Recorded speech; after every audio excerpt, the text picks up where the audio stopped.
Reality TV seems to be a phenomenon that has gotten a lot of people watching certain things. But let me tell you something about reality TV. And I saw it first very well. I actually watched part of a movie. This is years ago too, called True Man.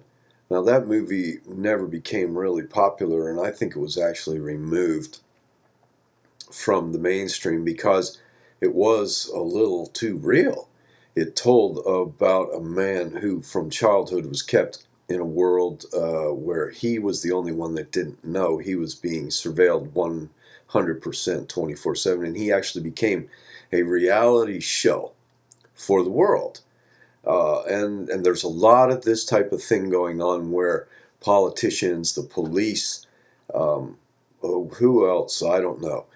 So voyeurism is what it is. It basically boils down to voyeurism, and you can use this if you know what's going on, and that's another story. See some of my other videos and future videos for more information on using this phenomenon, because if they're watching you, they're watching your show, and it is your show, and you can actually manipulate them and do them harm. If they're doing you harm, that's your only recourse. But this type of thing is quite a phenomenon. It's something that needs to be addressed because it's happening in this world. It never actually was able to happen before. It's because of the digital revolution, and that's exactly what it is. I read a science fiction book when I was young, say 20, a lot younger than I am now, that's for sure. I'm 51. The book, I believe, was called Drift Glass, and it was about a type of glass that had been developed for windshields, but for some strange reason, it was actually able to, light was trapped in it and traveled through it slowly in certain ways so that it was transparent, but it also recorded events.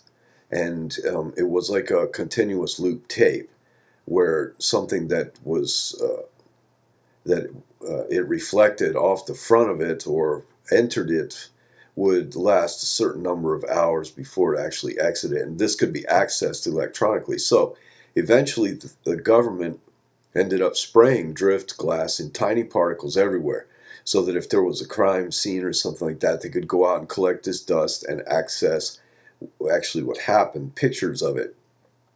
And I found that book over time to be prophetic in many ways.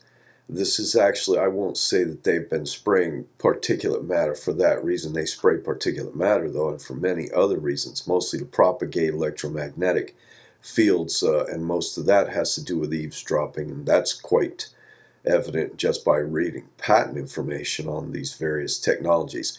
Although a lot of the technologies are still classified, and we'll probably never know the length and breadth of what they are capable of doing, but it becomes moot after a certain point. Once you know that they can do X number of things to you with this technology, then anything else they can do to you becomes irrelevant, because they're already doing plenty. They can kill you with this technology, so what actually is worse than that? And then you have to try to delay the killing of yourself and to try to escape it, to try to shield yourself from it.